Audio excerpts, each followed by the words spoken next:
La forêt au grand chêne. Il était une fois une forêt au milieu de laquelle se trouvait un très gros chêne dans lequel il y avait une porte de bois. Depuis l'aube des temps, ce chêne existait. Tous les animaux de la forêt connaissaient l'existence de cet arbre qui, en fait, n'apparaissait que durant leur sommeil.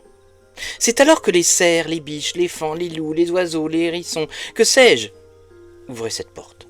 C'est alors qu'ils se retrouvaient dans un décor, une autre forêt, au milieu de laquelle il y avait un lac où tout est encore possible, au bord duquel un peintre peignait durant son sommeil.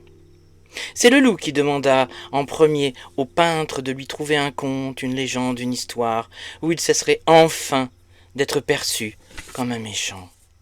Le peintre lui fit alors un tableau dans lequel un loup danse avec les roses qui s'épanouissent la nuit, lorsque le soleil refuse d'aller se coucher, préférant la compagnie des étoiles filantes. Ensuite ce fut au tour du cerf, de la biche, du faon, qui eurent une conversation secrète avec le peintre.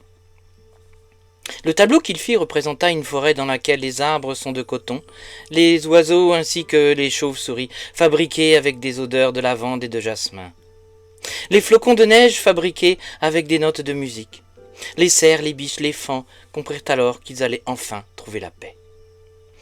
Puis ce fut au tour de plusieurs chiens et de plusieurs chats qui s'étaient perdus dans un conte, une légende, une histoire qui n'avait pas encore été écrite.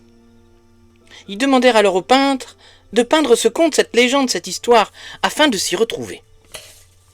Le peintre prit alors son plus beau pinceau, oui, mais pas n'importe lequel, un pinceau fabriqué avec de la poudre de rêve.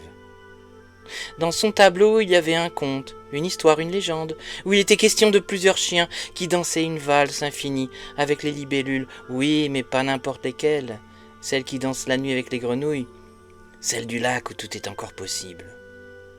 Puis ce fut le tour d'un renard. Il rejoignit le loup dans sa danse avec les roses qui s'épanouissent la nuit. Puis la porte du grand chêne se ferma. Bien d'autres animaux de la forêt arrivèrent.